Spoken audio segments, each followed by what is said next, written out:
नमस्कार क्रिकेट प्रेमींनो, मित्रमैत्रिणींनो, कसे आहात तुम्ही सगळे? आनंदाचा भर अक्षरशः ओसरत नाही आहे.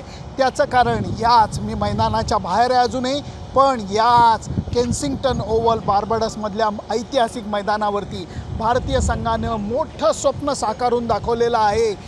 खूप गोष्टी आहेत बोलण्यासारख्या, त्यामुळे अजिबात कुठेही जाऊ नका. बघत राहा तुमचा आवडता कार्यक्रम सुनंदन लेले cricket and beyond.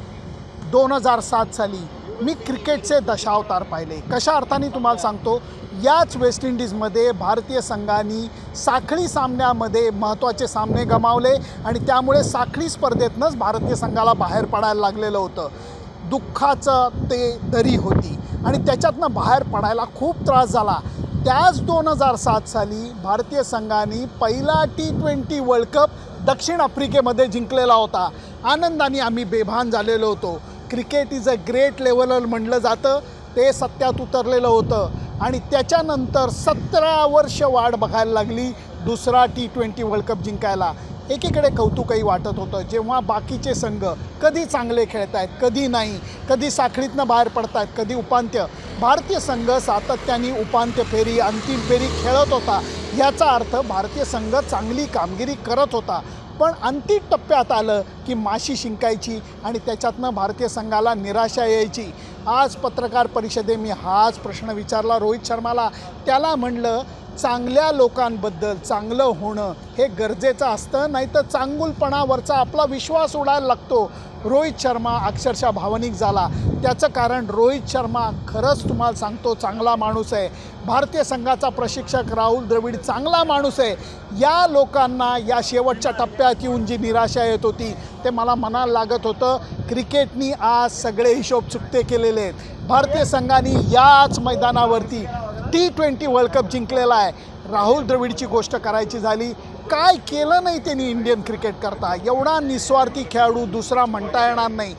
Batting, fielding, wicket keeping, captainship, नाही कॅप्टनशिप, सगळ्या गोष्टीला तो तयार राहिला. कधी काही हुकीचूक केली नाही, कधी कुठली तक्रार केली नाही. मात्र या राहुल द्रविडची वर्ल्ड कपनी मात्र परीक्षा बघितली. त्याला वर्ल्ड कप काही हाताला लागलेला नव्हता, ना 50 ओव्हरचा, ना वर्ल्ड चॅम्पियनशिप, ना T20. आणि या धक्क्यातनं बाहेर येत राहुल द्रविडनी क्रिकेटवरचं प्रेम थांबवलं नाही.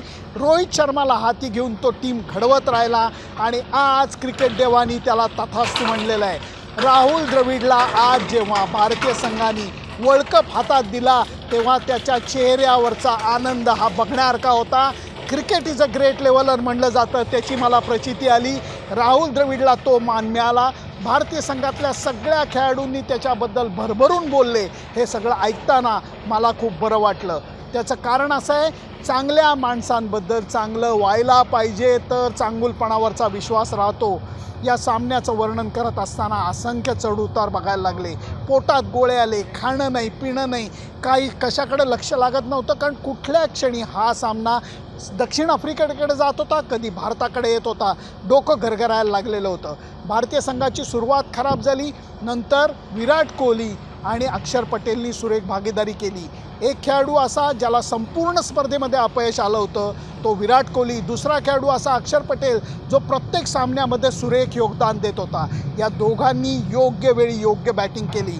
Virat Kohli big match player आपण म्हणत होतो ते त्यांनी दाखवून दिलं आणि त्याच्या पाऊण शतकांनी भारतीय संघ 170च्या पुढे गेला.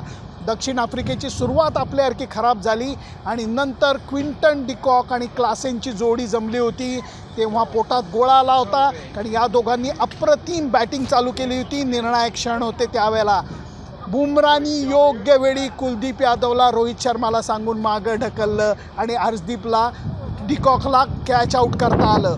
आणि नंतर शेवटच्या ज्या 3 ओव्हर होत्या त्याच्यासारखं तर मी नाट्य नाही पाहिलं. कारण त्याच्या अगोदर क्लासेन सुटला होता, धपाधप सिक्सर मारत होता. त्याच्या सिक्सर प्रेक्षकात जाऊन पडत होत्या. 2 सिक्सर छतावर जाऊन पडल्या, बॉल हरवला. क्लासेन क्लास ॲक्ट करून सामना संपवणार वाटत असताना हार्दिक पंड्यानी त्याला स्लो बाउन्सर टाकून कॉट बिहाइंड केलं. नाट्यमय कलाटणी मिळाली, पण त्याच्यापेक्षा नाट्यमय कलाटणी शेवटच्या ओव्हरमध्ये मिळाली. शेवटून दुसऱ्या ओव्हरमध्ये बुमरानी टाकलेली ओव्हर 18वी ओव्हर बुमराची फार महत्त्वाची होती.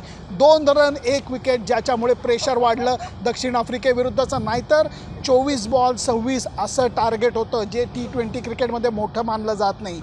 नंतरची हर्षदीपची ओव्हर परत महत्त्वाची. शेवटच्या ओव्हरमध्ये 15-16 रन हवे असताना पहिल्या बॉलवरती मिलरनी बॉल तडकावला. बॉल सिक्सरकडेच गेलेला होता. सूर्यकुमार यादवनी हवेत उंच उडी मारली, बॉल हवेत पकडला. प्रसंगावधान लक्षात घ्या त्याचं. बॉल झेलला, उडवला, तो आत उडवला आणि नंतर आपली टाच बाउंड्री लाईनला लागत नाही ना याची काळजी घेतली आणि आत येऊन परत झेल पकडला.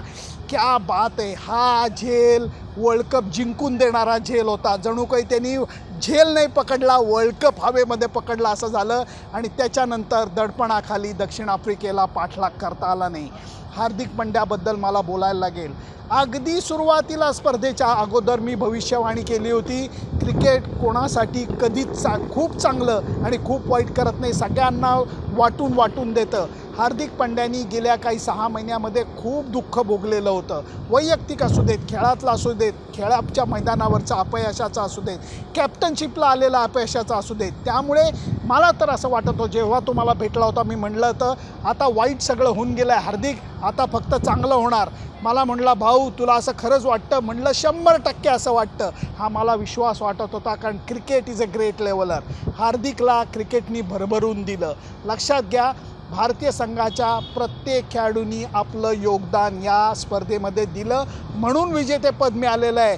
Jasprit Bumrah man of the tournament झालेला आहे आणि विराट कोहली शेवटच्या सामन्यामध्ये मॅन ऑफ दी मॅच झालेला आहे.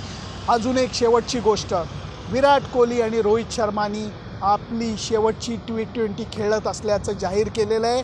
हे आता भारतीय संघासाठी T20 मॅचेस खेळणार नाही आहेत, निवृत्ती घेतली आहे.